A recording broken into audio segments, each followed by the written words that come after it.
Assalamualaikum warahmatullahi wabarakatuh. Perkenalkan, saya Nafa Navita dari jurusan Sistem Informasi Fakultas Ilmu Komputer Universitas Sriwijaya. Di sini saya akan memaparkan mengenai proyek yang saya kerjakan, yaitu pada proyek pengembangan sistem informasi kepegawaian Pusat UIN Syarif Hidayatullah Jakarta dengan studi kasus Subbak Administrasi Kepegawaian Pusat UIN Syarif Hidayatullah Jakarta. Langsung saja masuk ke pembahasan berikut ini.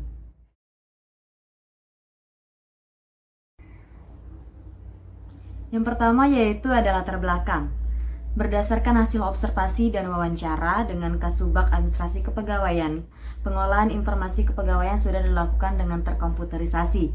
Data-data mengenai kepegawaian sudah berada di dalam suatu database dengan program aplikasi sistem kepegawaian atau SIMPEK berbasis desktop.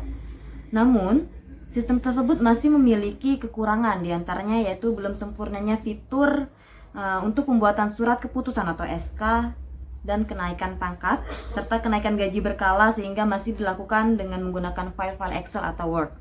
Selain itu, belum terdapatnya modul administrasi pensiun pada aplikasi SIMPEK. Nah, oleh karena itu dibutuhkan suatu konsep pengolahan data pegawai dengan fitur pengolahan data pegawai, data riwayat pangkat dan jabatan, data kenaikan pangkat pegawai serta kenaikan gaji berkala dan data pensiun. Kebutuhan administrasi kepegawaian Pusat UIN Syarif Hidayatullah Jakarta dan dalam bentuk website.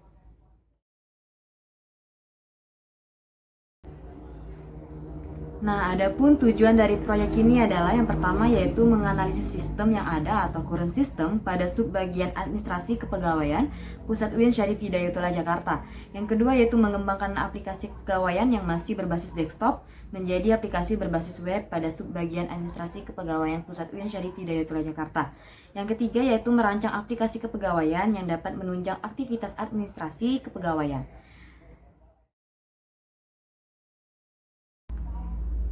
Sasaran dari proyek ini sendiri adalah Subbak Administrasi Kepegawaian Pusat UIN Syarif Hidayatullah Jakarta.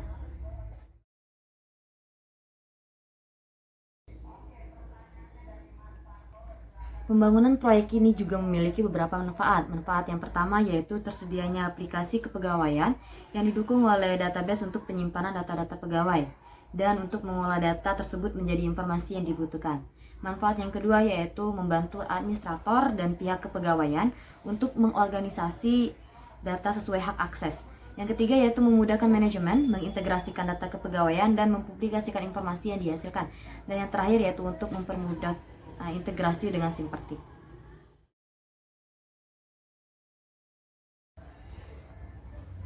Pembahasan selanjutnya yaitu mengenai lingkup kegiatan. Metodologi pengembangan sistem yang digunakan yaitu metode V-Model. Metode V-Model ini merupakan variasi representasi dari model waterfall yang menggambarkan hubungan dari aksi jaminan kualitas atau quality assurance ke aksi yang berhubungan dengan komunikasi, pemodelan, dan aktivitas pembangunan awal. Tahapan pada V-Model dibagi menjadi 3 secara garis besar, yaitu yang pertama ada tahapan verifikasi, yang kedua yaitu ada tahapan validasi, dan yang ketiga yaitu pemeliharaan. Untuk lebih jelasnya mengenai tahapan-tahapan V-Model yang digunakan pada proyek ini, bisa Anda lihat penjelasannya pada video saya sebelumnya.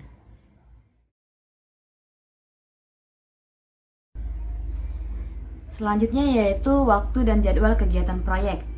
Waktu pelaksanaan proyek pengembangan sistem informasi kepegawaian atau SIMPEK berbasis web di Pusat UIN Syarif Hidayatullah Jakarta ini yaitu selama 46 hari yang dimulai pada tanggal 1 November 2020 dan berakhir pada tanggal 16 Desember 2020. Pembahasan lebih lanjutnya bisa dilihat pada penjelasan saya berikut ini. Baiklah, berikut ini tabel penjadwalan yang saya buat untuk proyek pengembangan sistem informasi kepegawaian SIMPEK berbasis web pada Subbak Administrasi Kepegawaian UIN Syarif Hidayatullah Jakarta. Dapat dilihat bahwasanya proyek ini dimulai pada tanggal 1 November 2020. Dan terdapat nomor task, sumber daya manusia, start, awal mulai setiap sumber daya manusia mengerjakan setiap task, and yaitu setiap task yang dikerjakan selesai, hari, jumlah harinya, presentasi selesai presentasi pekerjaannya, dan work days. Pada nomor task 1 yaitu ada verifikasi. Tak 1.1 Recruitment Modeling Verifikasi yang dimulai pada tanggal 2 November 2020 dan berakhir pada hari Jumat tanggal 13 November 2020 dengan jumlah hari itu 12 hari dan pekerjaannya 100%. Pada tak 1.1.1.1 yaitu membuat list pertanyaan wawancara dengan sumber daya manusianya yaitu interviewer dan staff supporting, yaitu dikerjakan tanggal 2 bulan 11 dan berakhir juga pada tanggal 2 bulan 11 dengan memakan waktu 1 hari. Task ke 1.1.1.2 melakukan wawancara dengan sumber daya manusia yaitu interviewer staff supporting, sama dilakukan pada hari yang sama yaitu mulai tanggal 2 bulan 11 dan berakhir tanggal 2 bulan 11 dengan memakan waktu 1 hari. Pada nomor tak 1.1.2 mengidentifikasi masalah dengan SDM-nya sistem analis, startnya tanggal 2 bulan 11 2020 dan berakhir pada tanggal 4 bulan 11 2020.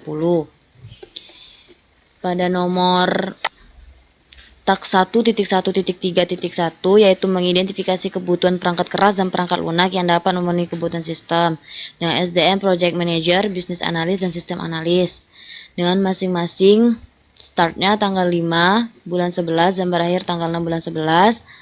Sedangkan sistem analis yaitu startnya sama tanggal 5 bulan 11 namun berakhir pada tanggal 9 bulan 11. Task kedua yaitu 1.1.3.2 dengan nama tasknya menentukan alur bisnis dan aplikasi serta wilayah persoalan data yang akan didukung oleh sistem yang akan dikembangkan, yang mana SDM-nya yaitu Business Analyst dan Project Manager. Startnya yaitu tanggal 10 bulan 11 and tanggal 12 bulan 11. Untuk SDM Project Manager sendiri dimulai dari tanggal 10 bulan 11 dan berakhir tanggal 11 bulan 11. Pada tak 1.2 yaitu Architectural Design dimulai pada tanggal 12 bulan 11 dan berakhir pada tanggal 14 bulan 11. 1.2.1 yaitu perancangan aplikasi, SDM-nya Database Administrator dimulai pada tanggal 12 bulan 11 dan berakhir pada tanggal 14 bulan 11 2020. 1.2.2.1 yaitu menentukan database yang akan digunakan, sama SDM-nya masih Database Administrator dimulai pada tanggal 15 bulan 11 dan berakhir pada tanggal 16 bulan 11. 1.3 yaitu komponen desain dimulai pada tanggal 17 bulan 11 dan berakhir pada tanggal 18 bulan 11. 1.3.1 mendefinisikan logika aktual untuk masing-masing dan setiap komponen sistem. Sumber daya manusianya itu sistem analis, mulai pada tanggal 17 bulan 11 dan berakhir pada tanggal 18 bulan 11. Untuk nomor tak 1.3.2 dengan nama task membuat diagram kelas dengan semua metode dan hubungan antar kelas berada di bawah LLD. SDM-nya yaitu Database Administrator dan Sistem Analis. Startnya tanggal 19 bulan 11 dan berakhir tanggal 19 bulan 11. Untuk nomor tak 1.4 yaitu Code Generation, startnya yaitu tanggal 20 bulan 11 dan berakhir pada tanggal 22 bulan 11. Nomor tak 1.4.1 dengan nama membuat code dengan bahasa pemrograman dari desain yang telah dibuat, SDM-nya programmer, startnya pada tanggal 20 bulan 11 dan berakhir pada tanggal 29 bulan 11. 1.4.2 yaitu merencanakan implementasi biaya, waktu, SDM, hardware, dan software, yang mana SDM-nya Project Manager dan Business Analyst. Startnya pada tanggal 30 dan berakhir pada tanggal 1 bulan 12. 1.5 yaitu Executable Software atau Implementation. Startnya pada tanggal 1 bulan 12 dan berakhir pada tanggal 4 bulan 12. Adapun subtasknya yaitu 1.5.1 yaitu uji coba sistem per unit. SDM-nya sistem tester, mulainya pada tanggal 1 bulan 12 ya, dan berakhir pada tanggal 4 bulan 12. 1.5.2 yaitu membuat dokumentasi dengan SDM dokumentator, dimulai pada tanggal 5 bulan 12 dan berakhir pada tanggal 7 bulan 12. Untuk task berikutnya yaitu 2.0 ada nama tasknya validasi, subtasknya yaitu 2.1 unit testing, SDM-nya ada sistem tester dan project manager. yang dimulai pada tanggal 8 bulan 12 dan berakhir pada tanggal 10 bulan 12 2020. Terus task kedua yaitu 2.2 integration testing, SDM-nya sistem tester, dimulai pada tanggal 11 bulan 12 dan berakhir pada tanggal 11 bulan 12. Berikutnya yaitu ada 2.3 sistem testing, SDM-nya ada sistem tester dan sistem analis. Startnya yaitu tanggal 12 bulan 12 dan berakhir pada tanggal 12 bulan 12. Task berikutnya yaitu ada acceptance testing. Untuk SDM-nya itu ada sistem tester, business analyst, dan project manager. Startnya yaitu dimulai pada tanggal 13 bulan 12 dan berakhir pada tanggal 13 bulan 12. Adapun untuk task berikutnya yaitu ada 3.0 ialah pemeliharaan. Subtasknya terdiri dari 3.1 yaitu mengidentifikasi kekurangan dari sistem. SDM-nya ada project manager, business analyst, system analyst. Startnya yaitu pada tanggal 14 bulan 12 2020 dan berakhir pada tanggal 14 bulan 12 2020. Task berikutnya yaitu 3.2 mengevaluasi kekurangan sistem agar kebutuhan terpenuhi. SDM-nya ada project manager, business analyst, system analyst, dan dokumentator. Itu startnya dimulai pada tanggal 15 bulan 12 2020. Dan task yang terakhir yaitu 3.3 membuat laporan penggunaan sistem secara berkala. SDM-nya ada staff administrator yang dimulai pada tanggal 16 bulan 12 dan berakhir pada tanggal 16 bulan 12. Nah, adapun bagian balok yang di samping ini menunjukkan mulai dan berakhirnya setiap task yang dikerjakan.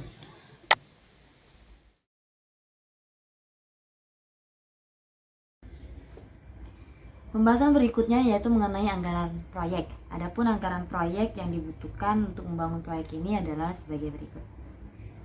Akan menjelaskan mengenai perhitungan analisis biaya manfaat pada pengembangan sistem informasi kepegawaian SIMPEK berbasis web dengan studi kasus Subbak Administrasi Kepegawaian Pusat UIN Syarif Hidayatullah Jakarta. Di sini terdapat rincian biaya dan manfaat tahun ke-0, tahun pertama, tahun kedua, dan tahun ketiga.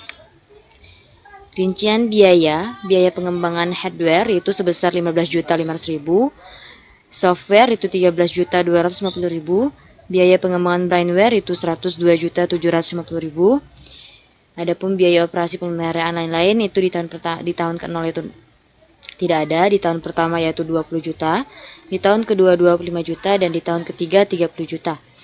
Adapun total biayanya untuk tahun ke-0 yaitu 131.500.000, tahun pertama yaitu 20 juta, tahun kedua yaitu 25 juta, dan tahun ketiga yaitu 30 juta. Berikutnya yaitu rincian manfaat. Yang pertama ada manfaat wujud, yaitu pengurangan biaya operasional. Untuk tahun pertamanya itu 10 juta, tahun kedua 20 juta, dan tahun ketiga 30 juta. Untuk peningkatan efisiensi yaitu tahun pertama 15 juta, tahun kedua 25 juta, dan tahun ketiga 35 juta. Total wujudnya yaitu 25 juta untuk tahun pertama, tahun kedua 45 juta, dan tahun ketiga 65 juta. Adapun rincian manfaat berikutnya yaitu manfaat tak wujud. Yang pertama yaitu peningkatan pelayanan. Untuk tahun pertamanya 17.500.000, tahun keduanya 27.500.000, dan tahun ketiganya 37.500.000. Peningkatan pengambilan keputusan pada tahun pertama yaitu 5 juta, tahun kedua 15 juta, dan tahun ketiga 25 juta. Jadi total tak wujudnya yaitu yang tahun pertama sebesar 27.500.000, tahun kedua 47.500.000, dan tahun ketiga yaitu 67.500.000. Total manfaatnya yaitu penjumlahan dari total wujud dan total tak wujud, sehingga pada tahun pertama sebesar 52.500.000, tahun kedua 92.500.000, dan tahun ketiga 132.500.000. Adapun prosit atau selisih antara total manfaat dan total biaya yaitu tahun pertama 32.500.000, pada tahun kedua 67.500.000, pada tahun ketiga 102 juta.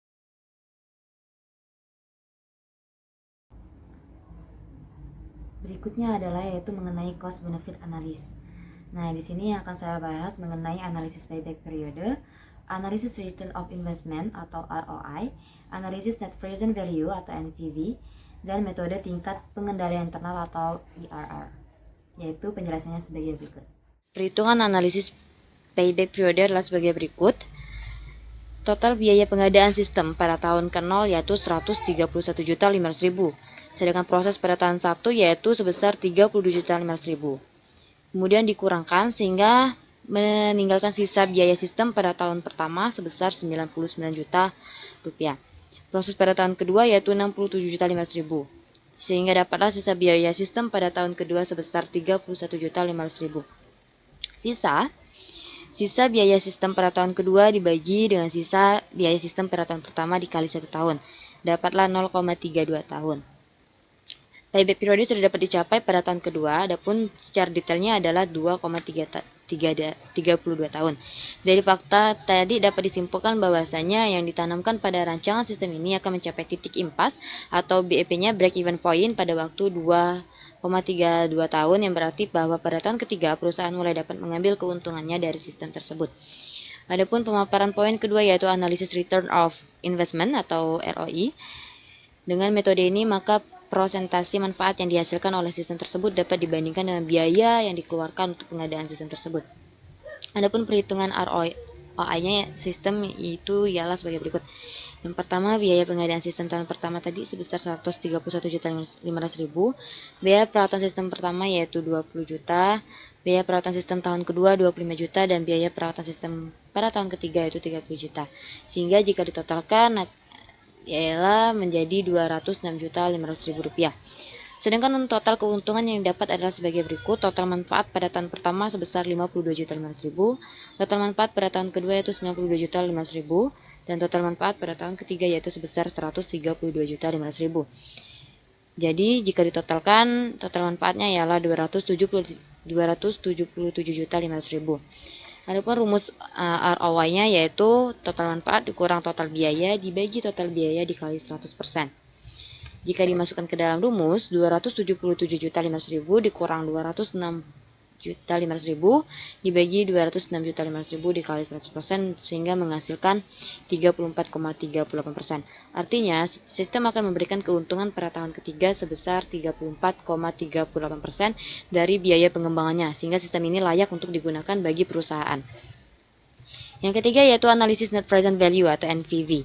Perhitungan NPV ini yaitu sebagai berikut. Rumusnya ialah nilai proyek ditambah prosit 1 seper 1 ditambah I persen pangkat 1 ditambah prosit 2 per I 1 plus I persen pangkat 2 ditambah prosit N plus I 1 plus I persen pangkat N. Apabila diaplikasikan ialah sebagai berikut. Minus 131.500.000 dibagi 32.500.000 per 1 ditambah 0,15 pangkat 1 ditambah 67.500.000 per 1 ditambah 0,15 pangkat 2 dan ditambah 102.500.000 per 1 ditambah 0,15 pangkat 3, sehingga dapat hasilnya yaitu 15.195.980,93 rupiah. Dari hasil perhitungan di atas dapat disimpulkan bahwasanya jumlah keuntungan yang diterima sekarang oleh perusahaan pada tahun ketiga apabila sistem ini diterapkan adalah 15.195.980 rupiah atau NPV lebih besar dari 0. Maka bisa dipastikan bahwa proyek tersebut layak dilaksanakan. Adapun poin keempat yang ingin saya jelaskan yaitu perihal metode tingkat pengembalian internal atau IRR. Metode ini mencari tingkat bunga yang menjadikan jumlah sekarang dari tiap-tiap prosit yang diskontokan dengan tingkat bunga tersebut sama besarnya dengan nilai sekarang dari nilai proyek. Berikut rumusnya yaitu NPV 2 sama dengan minus 131.500.000 ditambah 30.500.000 per 1 ditambah 0,2 pangkat 1 ditambah 67.500.000 seper 1 ditambah 0,2 pangkat 2 ditambah 102.500.000 per 1 ditambah 0,2 pangkat 3 sehingga menghasilkan yaitu 1.775.462,96 rupiah. Nilai NPN-nya positif. Dimasukkan ke rumus IRR 15 ditambah 20% dikurang 15% dalam kurung dikali 15.195.980,93 seper NP1 dikurang NP2. Jadi 15% ditambah ini sudah dikurangkan jadi 5% dikali 15.195.980,93 dibagi 15.195.980 dikurang 100 dikurang 1.775.462,96. Dapatlah hasilnya yaitu dari operasi hitung ini ialah 5,66%. Dijumlahkan dengan 15% sehingga menjadi 20,66%. Nah, IRR-nya didapat yaitu sebesar 20,66%. Artinya, proyek ini akan menghasilkan keuntungan dengan tingkat bunga 20,66% per tahun. Apabila tingkat bunga pengembalian rate of return-nya diinginkan 15% per tahun, maka IRR-nya harus lebih besar dari 15%. Dengan kata lain, proyek dapat diterima.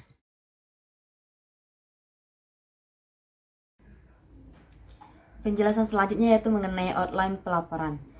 Outline pelaporan pada proyek ini yaitu yang pertama, pelaporan terhadap pengembangan sistem informasi kepegawaian atau SIMPEK berbasis web di Pusat Ujian Syarif Hidayatullah Jakarta ini dilakukan melalui proyek manajer terhadap sumber daya manusia yang bertanggung jawab atas proyek.